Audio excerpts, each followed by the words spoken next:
Hi students, लिखिए यानी आज की क्लास में हम लोग एक्सेलरेटिंग मोशन, अभी तक देखिए हम लोग अभी तक क्या पढ़ रहे थे, हम लोग सिर्फ स्पीड, वेलोसिटी, इन्हीं सब का सारे कहानी पढ़ रहे थे। आज की क्लास में पहली बार हम लोग क्या कर रहे हैं, एक्सेलरेशन की तरफ पढ़ रहे हैं। तो एक्सेलरेटिंग मोशन क्या होता है, व्हाट इज एक्सेलरेटिंग मोशन। अब देखिए क्या है एक्सेलरेटिंग मोशन, उसको समझते हैं। What is accelerating motion.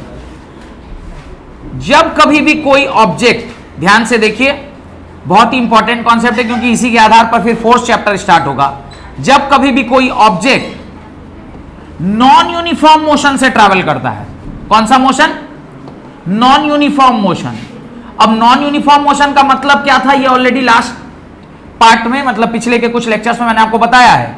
Non uniform motion मतलब speed is not constant, speed is not constant, speed constant नहीं है। और अगर स्पीड कांस्टेंट नहीं होगा तो बॉडी क्या है, नॉन यूनिफॉर्म मोशन है। अगर स्पीड कांस्टेंट नहीं है मतलब स्पीड क्या है, वेरिएबल है। स्पीड इज व्हाट, अगर स्पीड कांस्टेंट नहीं है इसका मतलब speed is what, speed is variable. और अगर स्पीड हमारा कैसा है, वेरिएबल स्पीड है, तो वहां पे सिर्फ दो ही प्रावधान है, क्या क्या हो सकता है। या तो गाड़ी स्पीड अप कर रही होगी या गाड़ी स्लो डाउन कर रही होगी। भाई या तो आप तेज कर रहे होंगे गाड़ी को, क्या कि स्पीड अगर आपका चेंज कर रहा है तो दो ही केस बनता है, या तो आप तेज कर रहे हैं या फिर अपने गाड़ी को स्लो कर रहे हैं। तेज कर रहे हैं तो आपका क्या होगा, स्पीड बढ़ता जाएगा, और स्लो कर रहे हैं तो आपका स्पीड क्या होता जाएगा, घटता जाएगा। तो ये स्पीड अप और स्पीड डाउन। अगर कभी भी ऐसा हो जाए कि आपका जो बॉडी है वो स्पीड अप या स्पीड डाउन करने लगे, तो इसका मतलब है कि आप कौन से मोशन में हैं, आप एक्सेलरेटिंग मोशन में हैं। आप कौन से मोशन में हैं, आप एक्सेलरेटिंग मोशन में हैं। द मोशन, तो ये कॉन्सेप्ट समझ में आ गया, लिखिए इसके बारे में। The motion of an object,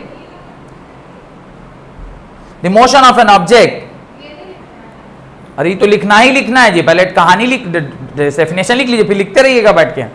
the motion of an object in which either the body is speeding up or slowing down, either the body is speeding up or slowing down, either the body is speeding up or slowing down, or slowing down.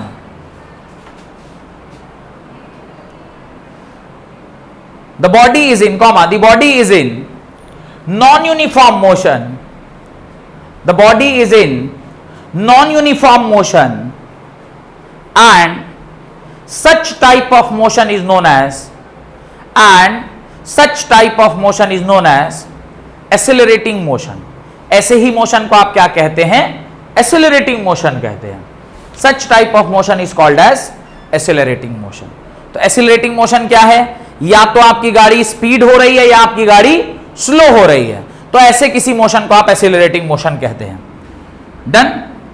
अब ये एक mind map type का चीज है, इसको आप अपनी copy में लिख सकते हैं in order to make yourself understand.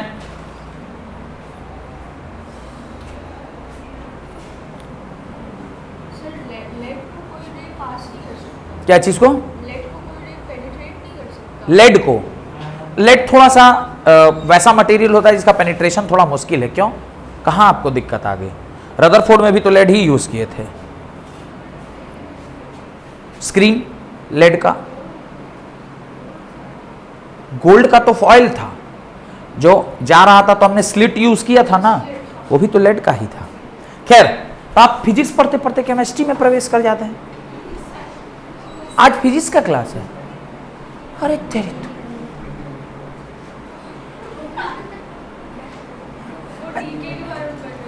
कौन बी,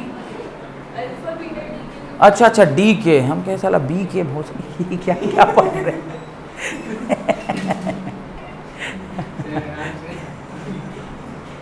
चलिए लिख लिए, बड़े आगे। अब देखिए टाइप्स ऑफ एक्सीलरेटिंग मोशन क्या है, types of accelerated motion, heading डालिए types of accelerated motion. Types of accelerated motion, यह दो ही प्रकार का होता है। टाइप्स ऑफ एसिलरेटेड मोशन ये दो ही प्रकार का होता है। पहला यूनिफॉर्म एसिलरेटेड मोशन या uniformly accelerated motion, uniformly accelerated motion, या फिर नॉन यूनिफॉर्मली एसिलरेटेड मोशन, या फिर सेकंड है नॉन यूनिफॉर्मली। तो पहले हम यूनिफॉर्मली एसिलरेटेड मोशन को समझ लेते हैं, फिर नॉन यूनिफॉर्म एसिलरेटेड मोशन की ओर जाएंगे। तो पहले आप इसके डेफिनेशन लिख लीजिए। यूनिफॉर्मली एसिलरेटेड मोशन बॉडी किसको कहते हैं?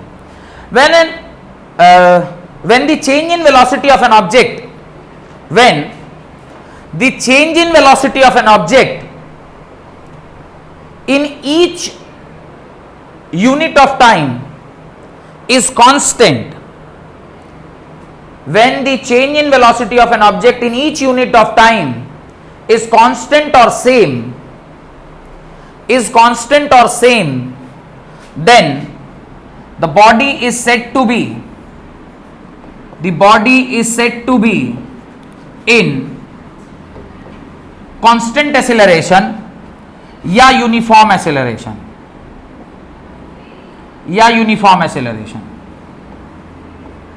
अब देखिए ये एक एग्जांपल से आपको तुरंत समझ में आ जाएगा कि मैं क्या कहना चाहता हूं। ये एक बॉडी है जो ए से बी, बी से सी और सी से डी गई है, और ए से बी जाने में इसको 5 मिनट 5 सेकंड लगा है, बी से सी जाने में भी 5 सेकंड लगा, और सी से डी जाने में भी इसको कितना सेकंड लगा है? 5 सेकंड लगा है। अब मैं एक्सेलरेशन ए बी निकालता हूं, तो ए बी एक्सेलरेशन जो है वो क्या होगा? ये आप ऑलरेडी बचपन में पढ़े हुए हैं। क्या पढ़े हैं? आपने पढ़ा है v minus u by T. बोलिएगा सर कहां हम लोग ये पढ़ लिए? तो आप याद कीजिए v minus u is equal to a t, या v is equal to u plus a t. एक फॉर्मूला आप लोग क्लास 9th में इक्वेशन ऑफ मोशन के नाम से पढ़े थे, पढ़े हैं ना जी? अरे v is equal to u plus a t, 3 equation of motion पढ़े हैं ना? s is equal to u t plus half a t square, v is equal to u plus a t and v square minus u square is equal to 2s। ये 3 equation पढ़े, उसमें पहला equation है v is equal to u plus a t, तो v minus u by t is equal to क्या हो जाएगा? ये हो जाएगा। नहीं, एक्सीलरेशन का फॉर्मूला तो यही होता है। अब एक्सीलरेशन का फॉर्मूला अगर यही है, तो बस v कितना है? Final speed 20 minus 10 by 5 that is equal to 10 by 5, जो कि कितना हो जाएगा? 2 मीटर पर सेकेंड स्क्वायर। कोई दिक्कत है तो बताइए। यानी ए बी किसके बराबर है? 2 मीटर पर सेकेंड स्क्वायर के बराबर। कोई दिक्कत? Similarly A B C, B C मतलब वो नहीं जो आप सोच रहे हैं, बी से लेकर सी तक का जो डिस्टेंस ट्रेवल किया है, ये भी क्या होगा? v minus u by t, और v minus u by T मतलब 30 माइनस 20 बाई 5, और ये भी कितना हो जाएगा? 2 मीटर पर सेकेंड स्क्वायर। ये क्या हो गया? ए बी सी, और इसकी वैल्यू कितनी आ गई? 2 मीटर पर सेकेंड स्क्वायर। इसकी value 2 metre per second square. और तीसरे पार्ट में आइए, ए सी डी, ये कितना आएगा? ये भी होगा v minus u by t, that is 40 minus 30 by 5 that is equal to 2 metre per second square. और ये भी कितना हो गया? ए सी डी भी हो गया 2 metre per second square.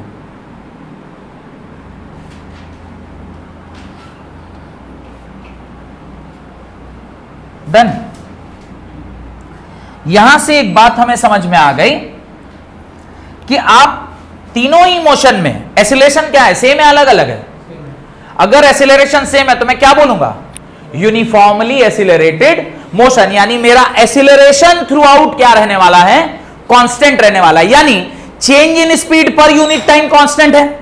Change in speed 10 by time 5, change in speed 10 by 5 2, change in speed 10 by 5 2। यानी change in speed per unit time हमारा क्या हो गया?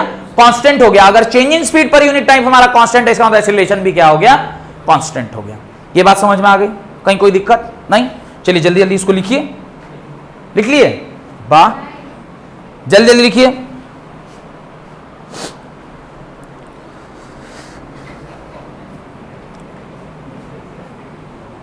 अभी आप ABCD लिख रहे हैं। वही है अभी, वाह हो गया, बढ़ा जाए। नेक्स्ट लिखना है नॉन यूनिफॉर्मली एसिलेटेड मोशन या variable accelerated motion, non uniform acylated motion या फिर variable accelerated motion, non uniform acylated motion या फिर वेरिएबल एसिलरेटेड मोशन। बस एक फॉर्मूला लिख लीजिए ताकि फिर मैं आगे बढ़ सकूं। 20 - 10/5 is equal to 2 metre per second square. चलिए अभी सेकेंड है, सेकेंड जो है वो क्या है, non uniformly accelerated motion, non uniformly accelerated motion, accelerated motion. What is non uniformly accelerated motion, ये क्या है? तो पहले इसकी परिभाषा लिखते हैं, फिर इसके लिए एक उदाहरण लिखेंगे। लिखिए परिभाषा, when the change in velocity of an object, when the change in velocity of an object in each unit of time, when the change in velocity of an object in each unit of time is not constant or same, is not constant or same, then the object is said to be moving with, then the object change of time is not constant or same, then the object is said to be moving with variable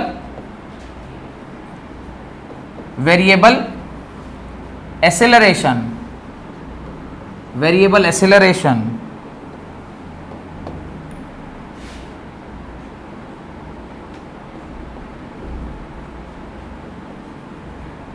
अब देखिए body again कहां से कहां गई है, ए से B, B से सी, सी से डी और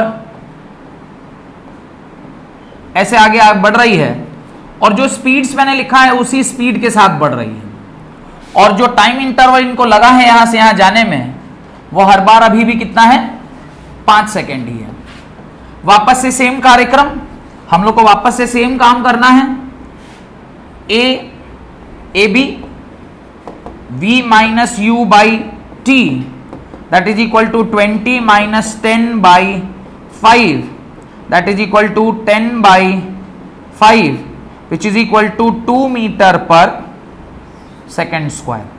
तो एक्सेलरेशन ए बी क्या निकल कर आया, 2 मीटर पर सेकेंड स्क्वायर। अब आइए ए बी सी, फॉर्मूला भी वही होगा, v minus u by t that is equal to 40 minus 20/5 that is equal to 20/5 that is equal to 4 metre per second square. यानी ए बी सी जो निकल कर आया वो कितना निकल कर आया, 4 मीटर पर सेकेंड स्क्वायर निकल के आया। और तीसरा जो है ए सी डी, ये भी same v minus u by t that is equal to 80 minus 40/5 that is 40/5 that is 8 metre per second square A C D, और ये भी ऐसा आ गया।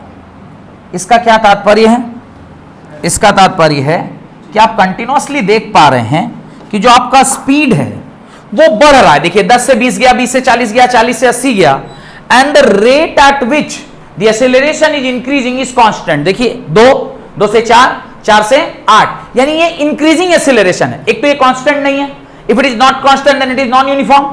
बट उसमें भी 2 केस हो सकता है, एक इंक्रीजिंग एक्सेलरेशन और एक डिक्रीजिंग एक्सेलरेशन, या ये पॉजिटिव एक्सेलरेशन और नेगेटिव एक्सेलरेशन भी हो सकता है। व्हाट इज नेगेटिव एक्सेलरेशन, जहां पर स्पीड क्या होता जा रहा होगा, घट रहा होगा, और ये पॉजिटिव एक्सेलरेशन है। तो लिख लीजिए, ये जो केस हमने लिखा है ये 2 चीजें दर्शा रहा है। पहला, ये केस 2 चीजें दर्शा रहा है। पहला, फर्स्ट चीज क्या इंडिकेट कर रहा है, फर्स्ट ये तो इंडिकेट कर रहा है कि ये पॉजिटिव एक्सेलरेशन का केस है, और सेकेंड चीज इंडिकेट कर रहा है कि ये इंक्रीजिंग एक्सेलरेशन का केस है, इंक्रीजिंग एक्सेलरेशन का केस है। तो ये 2 बातें यहां से हमें समझ में आई इस पर्टिकुलर कॉन्सेप्ट से, कि ये increasing, first point positive acceleration, and second point that is increasing acceleration. तो ये बात हम लोग को समझ में आया है। स्लो डाउन होगा तो यूनिफॉर्म, कांस्टेंट में कैसे स्लो होगा? जब तुम खुद ही कह रहा कांस्टेंट है तो कांस्टेंट मतलब तो सेम ना हो गया। हाँ, अरे कैसे यूनिफॉर्म एक्सीलरेशन में कैसे धीरे होगा? यूनिफॉर्म मतलब तो सेम, नॉन यूनिफॉर्म में तेजता है धीरे। क्लियर? बढ़े आगे। अब इसी का दूसरा भाई भी है। क्या है दूसरा भाई? वापस से ABCD लिखिए। ए से कहां गए? ए से गए बी को, बी से गए सी को और सी से गए डी को। सेम जैसे ABCD जा रहे थे वैसे ही गए हैं, पर ABCD जाने से नहीं होगा। अब यहां पर आप 80 मीटर प्रति सेकंड से चल रहे थे, उसके बाद आप यहां कहां आ गए? 40 मीटर प्रति सेकंड पर आ गए। यहां पर कहां आ गए? 20 मीटर प्रति सेकंड पर आ गए। और यहां कहां आ गए?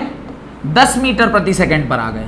और जो समय आपको ये कार्यक्रम करने में लगा है वो हर बार वापस से मैं क्या ले रहा हूं?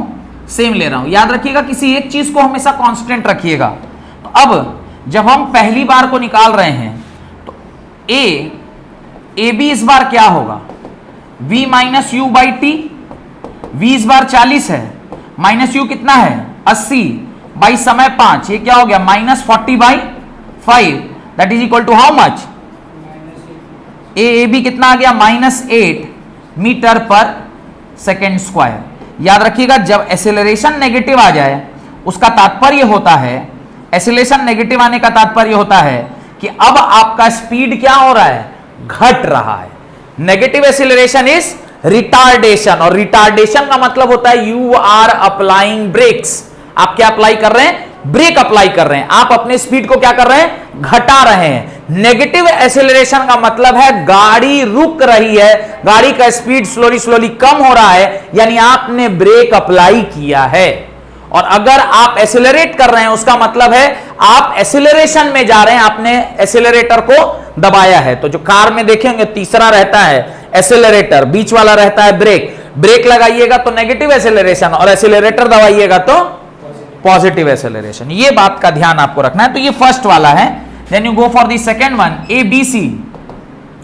ये भी होगा V minus u by t, that is equal to 20 minus 40 by 5, that is equal to minus 20 by 5, and that is equal to how much? That is equal to minus 4 metre per second square. और ये क्या है? This is negative acceleration. और तीसरा ACD, that is equal to again V minus u by t, that is equal to 10 minus 20 by 5, that is equal to minus 10 by 5, that is equal to minus 2 metre per second square. और ये क्या है? ACD है। और यहां पर भी आप देख पा रहे हैं कि जो एक्सेलरेशन है वो कंटिन्यूअसली क्या हो रहा है? घटते जा रहा है। जो एक्सेलरेशन है वो घट रहा है, मतलब वैल्यू घट रही है लेकिन नेगेटिव साइन लगा ही हुआ है। नेगेटिव साइन से मत सोचिएगा कि -2 नेगेटिव में बड़ा होता है और -8 छोटा होता है। वो मैथ्स वाला -8 -2 मत समझने लग जाइएगा। माइनस साइन का मतलब है कि गाड़ी स्लो डाउन कर रहा है, बस। इसका ये मतलब नहीं कि देखिए सर ये तो -2 है, ये -8 है, इसका मतलब ये बड़ा है ये छोटा है। वो गणित में होता है, ये फिजिक्स है। फिजिक्स में हम सिर्फ उसके मैग्नीट्यूड को समझते हैं। अगर आगे साइन लगा हुआ है तो उसका तात्पर्य कुछ और है, और यहां पर उसका मतलब होता है कि ये बॉडी क्या कर रहा है? स्लो डाउन हो रहा है, यानी बॉडी आपका ब्रेकिंग ले रहा है या बॉडी आपका धीरे धीरे अपना स्पीड कमा रहा है, उसी को बोलते हैं नेगेटिव एक्सेलरेशन। तो यहां पर दो बातें और लिखनी है आपको, यहां तक लिख लिए, इसको लिखिए। तो इसके नीचे दो बातें लिखिएगा। पहला, ये किसका एग्जाम्पल है? नेगेटिव एक्सेलरेशन का एग्जाम्पल है, the example of negative acceleration. और दूसरा, ये डिक्रीजिंग एक्सेलरेशन है। डिक्रीजिंग एक्सेलरेशन, ये वैल्यू कंटिन्यूअसली क्या होती जा रही है? डिक्रीज करती जा रही है। मत सोचिएगा कि -2 बड़ा है और -8 छोटा होता है। मैग्नीट्यूड को लेते हैं सिर्फ हम लोग, साइन नहीं लेते। साइन का मतलब कुछ और है, साइन कुछ और चीज को डिनोट करता है। यहां तक समझ में आ गया? तो यूनिफॉर्म और नॉन यूनिफॉर्म एक्सेलरेशन क्या होता है, समझ में आ गया? देन बढ़े आगे, हेडिंग डालिए एक्सेलरेशन, देन हेडिंग डालिए एक्सेलरेशन। वो तो एसेलरेटिंग मोशन था। अब एसेलरेशन का परिभाषा पढ़ेंगे। एसेलरेशन, सही लिख रहे हैं स्पेलिंग, एसेलरेशन ACCELERATION, एसेलरेशन। तो ये आपका एसेलरेशन का ये हो गया एसेलरेशन। डन। अब एसेलरेशन क्या होता है, व्हाट इज एसेलरेशन, डिफाइन करिए एसेलरेशन को। Right, the acceleration of an object in motion is defined as, the acceleration of an object in motion is defined as the rate of change of velocity, object in motion is defined as the rate of change of velocity of the object, the rate of change of object, rate of change of velocity of an object, A is equal to delta V by delta t। एक object है जो A से B travel किया है, initially इसका speed v1 है, finally इसका speed v2 है। जब ये v1 A पॉइंट पर था तो इसका टाइम t1 लग रहा था, और जब ये यहां पहुंचा तो टाइम t2 हो गया। तो जो एक्सेलरेशन A है वो चेंज इन स्पीड, यानी क्या होगा v2 minus v1 by change in time period t2 minus t1। ये जो फॉर्मूला बना इसी को हम लोग क्या कहते हैं, एक्सेलरेशन का फॉर्मूला कहते हैं। This the formula of acceleration. यानी A इज इक्वल टू, अगर मैं इनिशियल टाइम पीरियड को क्या ले लूं, 0 ले लूं, इसको t ले लूं, इसको u बोलूं और इसको v बोल दूं, तो सेम फॉर्मूला किस में कन्वर्ट हो जाएगा, v minus u by t minus 0, that is equal to A is equal to v minus u by t. और यही फॉर्मूला यूज करके अभी तक हम लोग क्या कर रहे थे, क्वेश्चन सॉल्व किए ना, अभी जितना भी वैल्यू निकाल रहे थे यही फॉर्मूला से ना निकाल रहे थे। डन। तो एक्सीलरेशन एक्चुअली होता क्या है, ये लिख लिए सब, लिखिए। तो ये सब एक्सीलरेशन का फॉर्मूला ही है, ये फॉर्मूला है, ये फॉर्मूला है, ये फॉर्मूला है। एक्सीलरेशन है क्या, acceleration A is change in velocity by change in time। ये क्या है, ये एक्चुअली इसका बाय डेफिनेशन फॉर्मूला है, change in velocity by change in time period. Done, लिख लिए। बड़े आगे, बड़े आगे। आप बात कर रहे हैं और उसका लिख फिर बोल रहे हैं कि नहीं नहीं मत बढ़िए।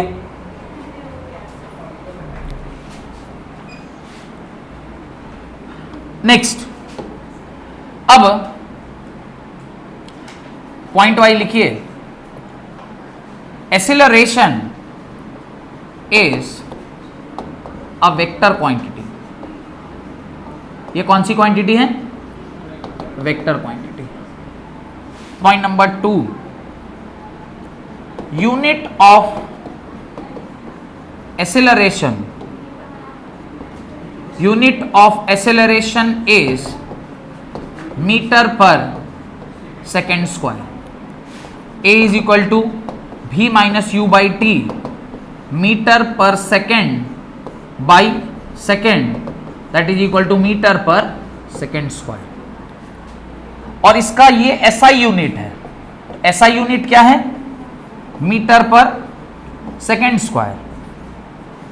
और CGS यूनिट क्या होगा, सेंटीमीटर पर सेकेंड स्क्वायर।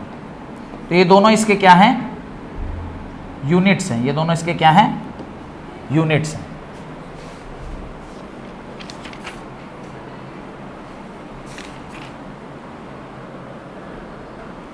नोट डाल के एक बात लिखिए, पॉइंट नंबर 3 नोटे चल रहा है ना, 3 में लिखिए।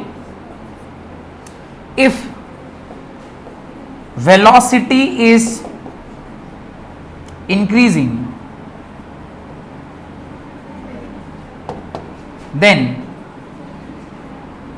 it is positive acceleration. Or fourth point, if velocity is decreasing, then it is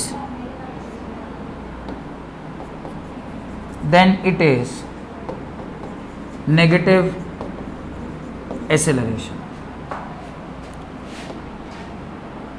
एक और पॉइंट लिखना है, एक और पॉइंट लिखना है।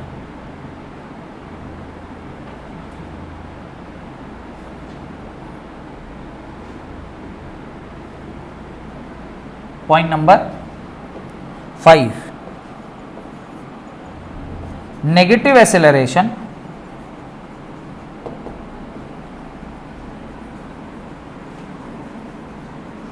is also called as retardation.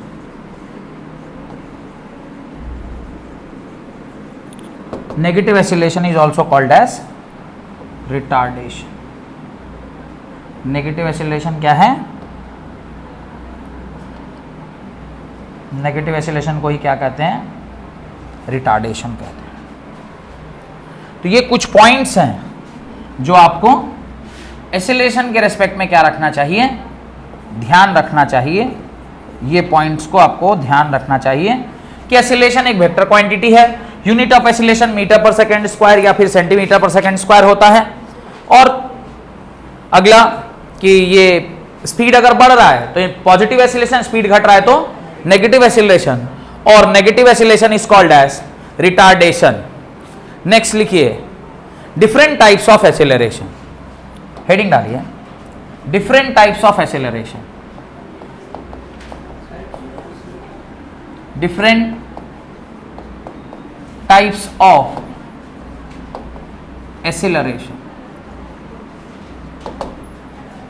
अब डिफरेंट टाइप ऑफ एक्सेलरेशन का क्या तात्पर्य है? उस मुख्यतः उसमें हम लोग को दो प्रकार का एक्सेलरेशन पढ़ना है। एक है एवरेज एक्सेलरेशन और दूसरा है इंस्टेंटेनियस एक्सेलरेशन। Instantaneous acceleration. अब देखिए इसको ग्राफ से एक ही बार में समझ में आ जाएगा कि क्या है एवरेज एक्सेलरेशन और क्या है इंस्टेंटेनियस एक्सेलरेशन। आप एक वेलोसिटी टाइम ग्राफ बनाइए। कैसा ग्राफ बनाइए? वेलोसिटी टाइम ग्राफ बनाइए। अरे ग्राफ लेने का ऑप्शन रहता है क्या? डिसिप्लिन मैथ्स ग्राफ का ऑप्शन है क्या? नहीं, हाँ ड्रॉ फंक्शन है ना। ये क्या है? नहीं है, छोड़िए हटाइए। हाँ एक और तरीके से कर सकते हैं, रुकिए।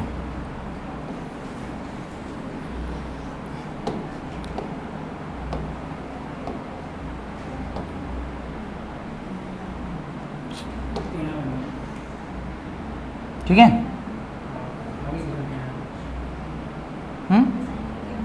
ठीक है, ठीक है, टेना है।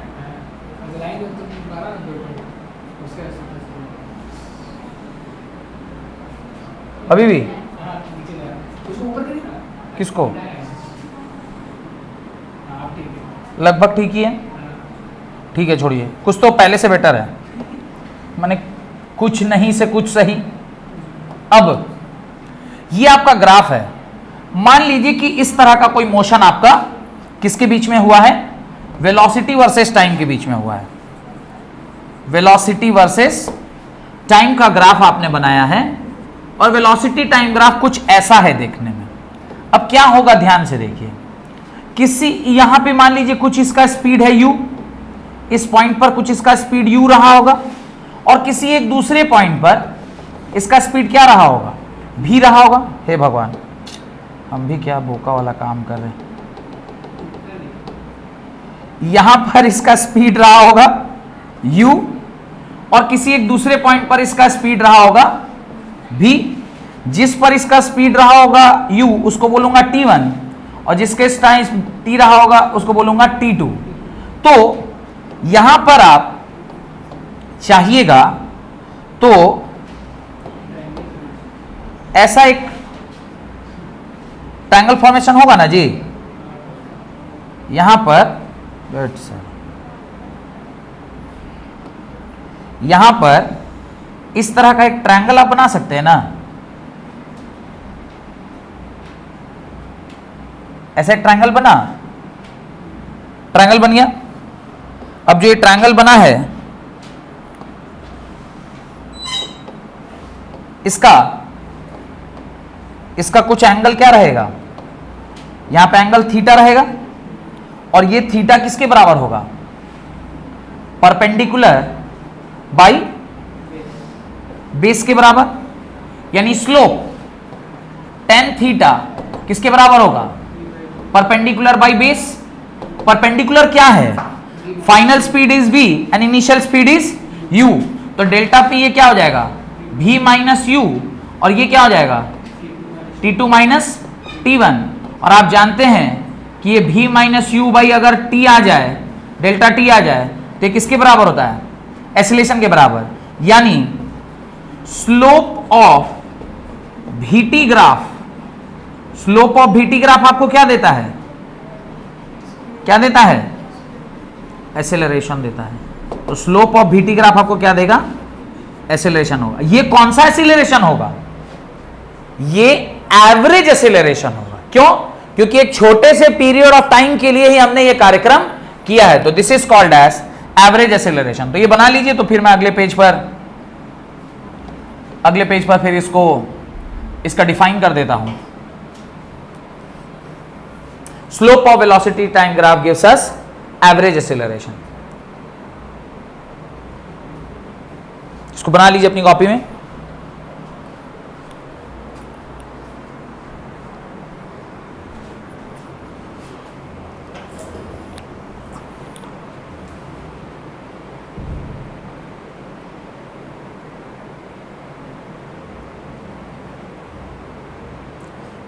ये क्या है, average acceleration. tan theta is equal to perpendicular by base, और वही किसके बराबर है, स्लोप के बराबर है। तो वो आ गया v माइनस यू बाई टी2 माइनस टी1, यानी acceleration is equal to v minus u by delta t. तो वहां से हमें समझ में आया कि स्लोप ऑफ vt ग्राफ हमें क्या देता है, एसेलरेशन प्रदान करता है। Slope of vt graph gives acceleration. Slope of vt graph हमें क्या देगा, एसेलरेशन देगा। और वहां पर जो एसेलरेशन है वो कौन सा एसेलरेशन है, एवरेज एसेलरेशन है। कौन सा एसेलरेशन है, एवरेज, क्योंकि एक ड्यूरेशन ऑफ टाइम के लिए दे रहा है ना, और किसी एक क्षण पर देगा तो इंस्टेंटेनियस एसेलरेशन, किसी एक पॉइंट ऑफ टाइम पे देता है तो इंस्टेंटेनियस, और किसी एक इंटरवल पर देता है तो एवरेज एसेलरेशन। यानी एसेलरेशन जो हम लोग निकालते हैं किसी भी दो टाइम पीरियड के बीच में, वो एक्चुअली हर बार हम लोग क्या निकाल रहे हैं, एवरेज एसेलरेशन ही निकालते हैं। कि चेंज इन वेलोसिटी, रास्ता में मान लीजिए क्या बढ़ा क्या घटा, हम तो उतना नहीं देख रहे हैं, बस हम इनिशियल देख रहे हैं और फाइनल देख रहे हैं। ठीक है, तो एवरेज एसेलरेशन क्या होगा, लिखिए डेफिनेशन में, average acceleration is equal to होता है delta v by delta t, that is a is equal to delta v by delta t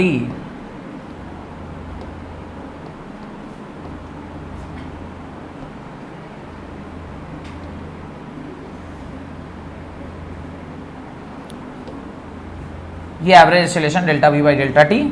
और स्लोप ऑफ वेलोसिटी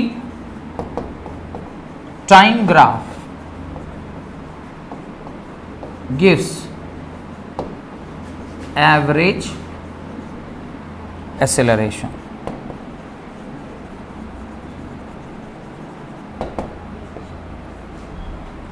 और डेफिनेशन तो आप जान ही रहे हैं, it is the ratio of total change of velocity by total time period. Done.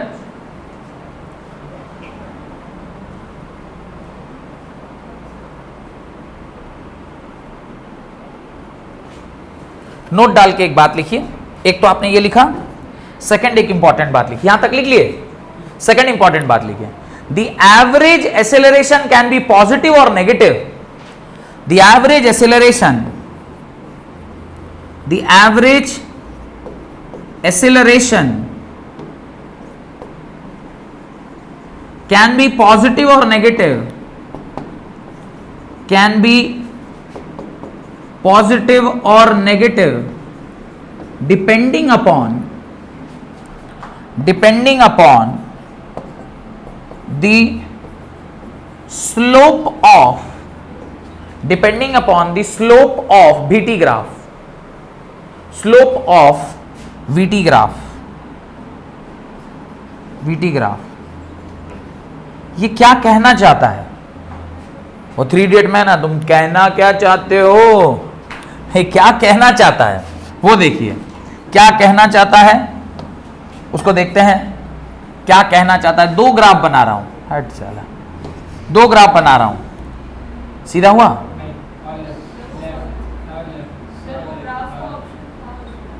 छोड़िए, ठीक ही है, कुछ तो सी मेरे लाइन से तो ठीक के होगा, right.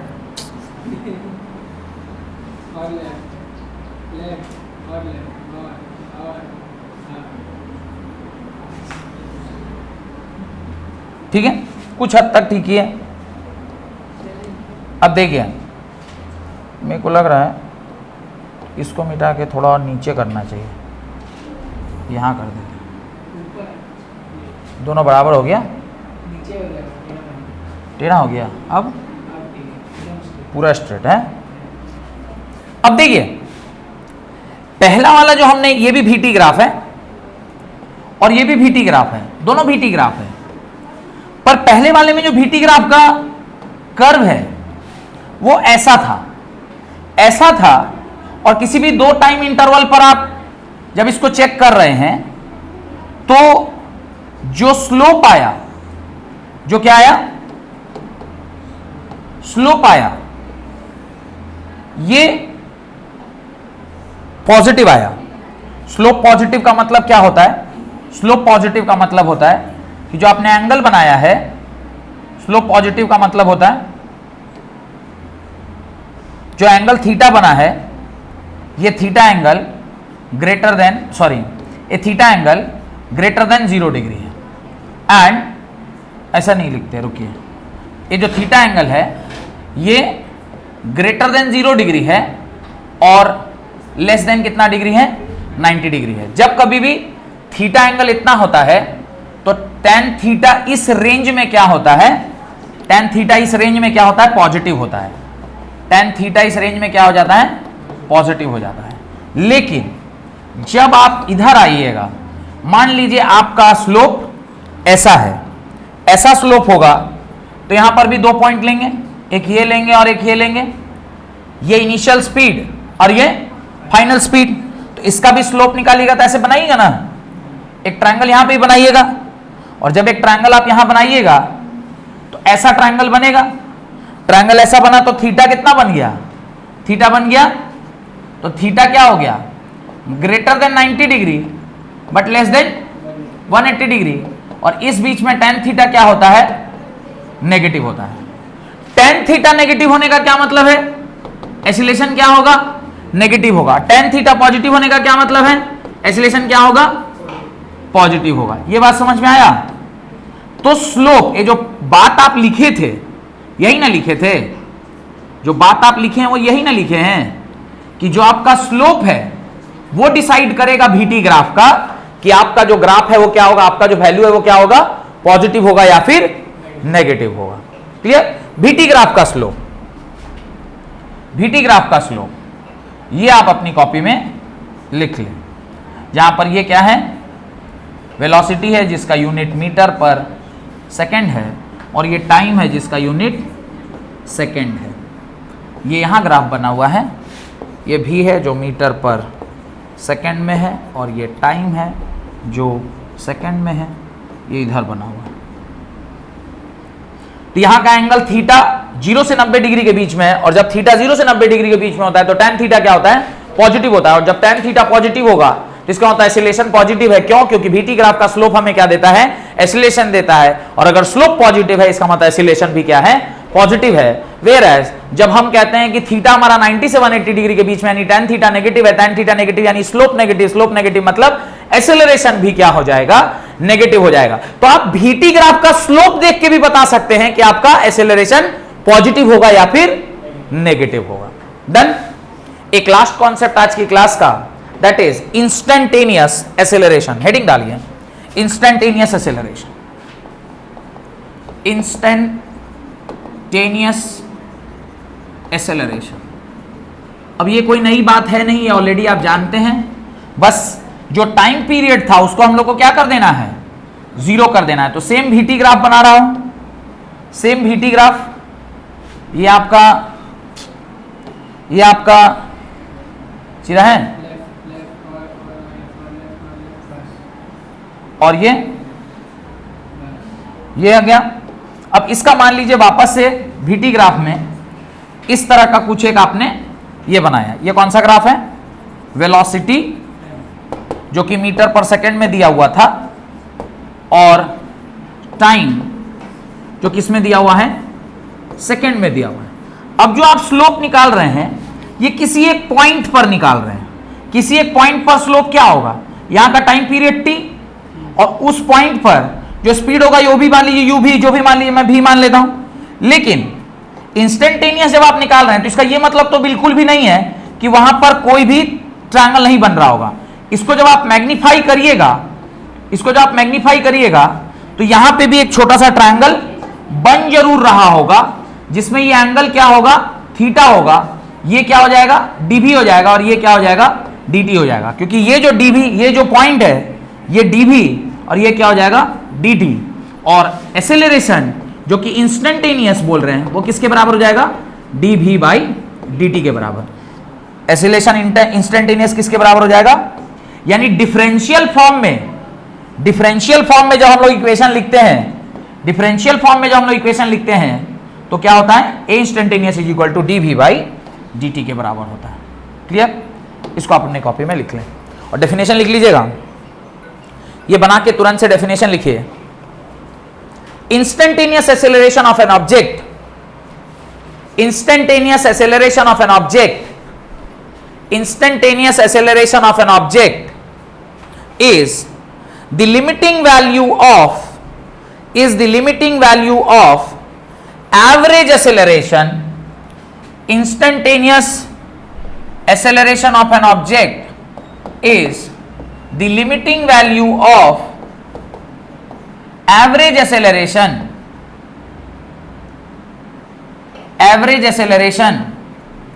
in limiting value of average acceleration when the time interval approaches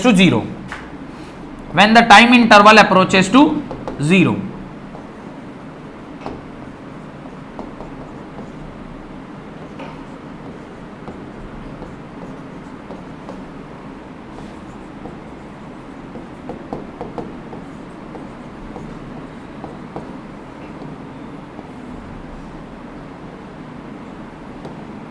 done? यहां तक कोई डाउट? अब एक चीज और देखिए, ए इंस्टेंटेनियस, क्या मैं v के जगह पर dx बाई dt लिख सकता हूं? ध्यान से देखिए, v इक्वल टू क्या होता है? dx by dt। अब अगर मैंने ऐसा लिखा है तो ये बढ़े आगे, ये दिख रहा है? बढ़े आगे तो क्या A instantaneous can be written as d square x by dt square, double differentiation of displacement. ये क्या है? इंस्टेंटेनियस एक्सेलरेशन इज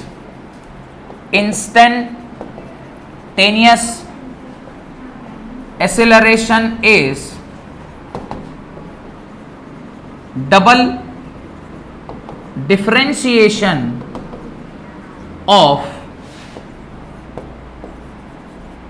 distance या displacement function।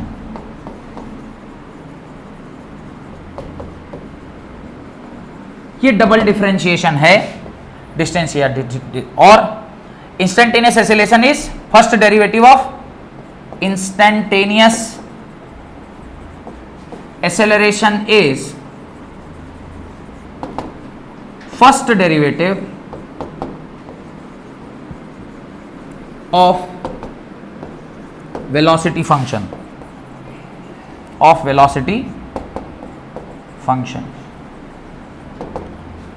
डन। पीछे वाले पेज पे देख रहे हैं आप, ये first derivative of velocity function है, वेयर इस वाले पेज पर देखिए it is second derivative of displacement function. Clear?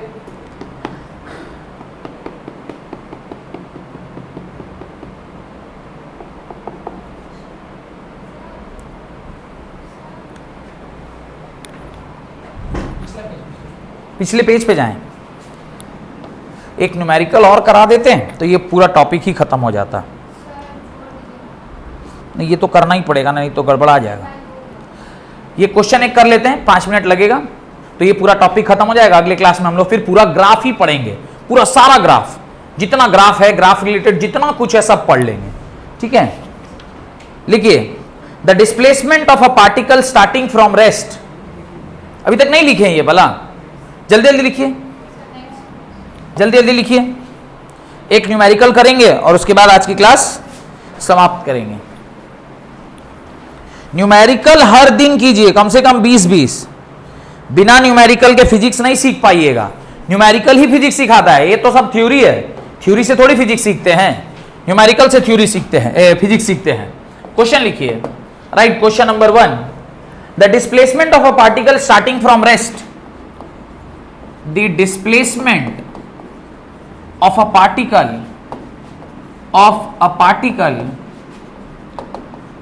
starting from rest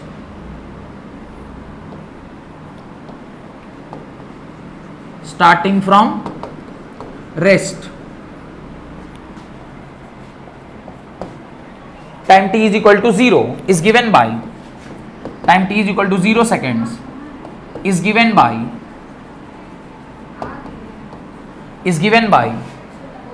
x is equal to 3t square minus t cube. X is equal to 3t square minus t cube. Calculate the time at which acceleration of the particle becomes 0. Calculate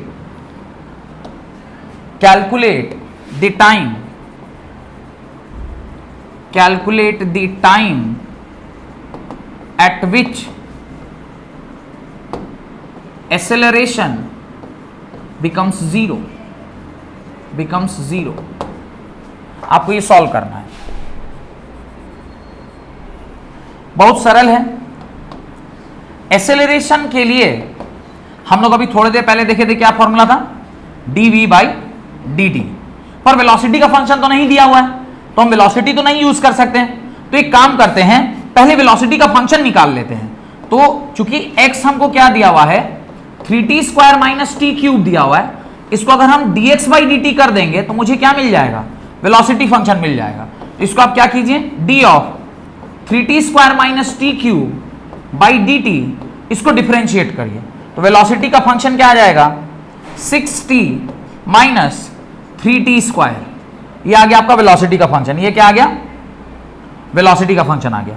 अब इस velocity के function को आप कहां put कर दीजिएगा, इस velocity के फंक्शन को आप इस एक्सेलरेशन में पुट कर दीजिए। d इज इक्वल टू क्या आएगा, 6t minus 3t square by dt, यानी डबल डेरिवेटिव। एक्सेलरेशन क्या आ जाएगा, 6 माइनस 6t। एक्सेलरेशन क्या आ गया, 6 माइनस 6t। देखिए सही निकाले हैं, 6 माइनस 6t, ये 6 minus 3 2 6t।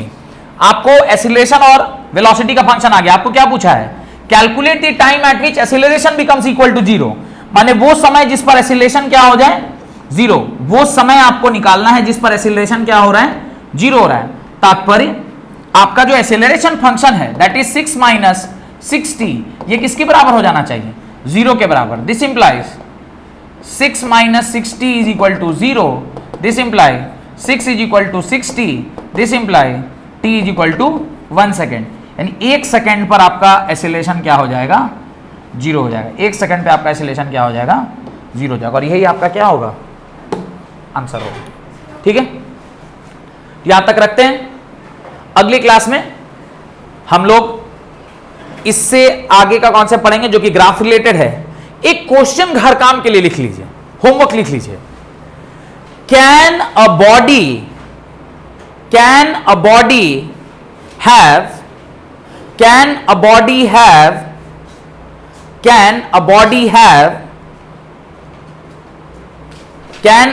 have constant speed with acceleration? Can a body have constant speed with acceleration? यानी बॉडी में क्या है, एक्सेलरेशन है, लेकिन बॉडी कैसे मूव कर रही है, कांस्टेंट एक्सेलरेशन से मूव कर रही है। जस्टिफाई क्या ऐसा हो सकता है क्या? अगर हो सकता है तो जस्टिफाई कीजिए भाई, कैसे होगा। ठीक है, बहुत बहुत धन्यवाद आज की क्लास अटेंड करने के लिए। हाँ, और अगर मेरे वीडियोस आपको अच्छे लग रहे हैं तो प्लीज मेरे चैनल को सब्सक्राइब कीजिए। अगर वीडियो अच्छा लगा है तो उसको लाइक भी कीजिए और अपने दोस्तों के साथ शेयर कीजिए। Thank you very much.